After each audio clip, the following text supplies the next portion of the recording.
గోంగూర ఎండ్రైలు. Hi, hello, నమస్తే. 3 కట్టల గోంగూర తీసుకొని ఆకులన్నీ వలిచేయాలి.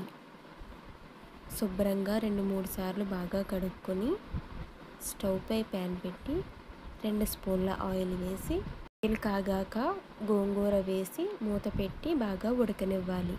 కూర వాటర్ వేసి ఉడకబెట్టే కన్నా ఆయిల్ వేసి ఉడకబెడితే ఫాస్ట్గా ఉడికిపోతుందండి. చూసారా, దగ్గరికి ఉడికిపోయింది మొత్తం. మీ ఇంట్లో అయితే ఎలా వండుతారో కామెంట్ సెక్షన్లో చెప్పండి. ఎండ్రైలు బాగా చిక్కుకొని వేడి నీళ్ళు వేసి నానబెడుతున్నానండి. దగ్గర ఎండి రైలు ఎంత కాస్ట్ ఉంటాయో కామెంట్ సెక్షన్లో చెప్పండి. లింపుకి కావాల్సిన సామాన్లు చూద్దామండి.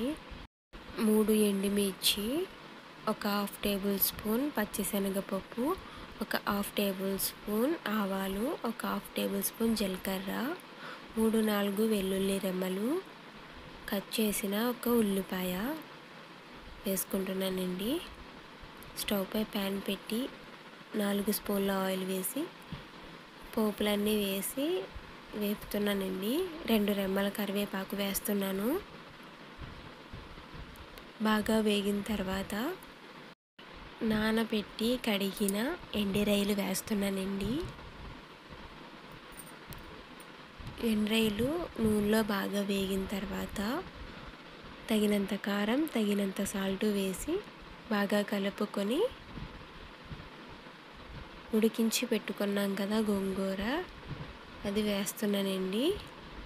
వేసి 5 నిమిషాలు ఉడకనివ్వాలండి. ఉడికేటప్పుడే ఉప్పు సరిపోయిందో లేదో టేస్ట్ చూడండి. సరిపోకపోతే కొంచెం వేసుకోండి. మా వీడియో మీకు నచ్చినట్టయితే లైక్, షేర్, సబ్స్క్రైబ్ చేయండి. మీ ఇంట్లో అయితే ఎలా వండుతారో కామెంట్ సెక్షన్లో చెప్పండి. గోంగూర ఎండ్రైలు కూర రెడీ అయిపోయిందండి.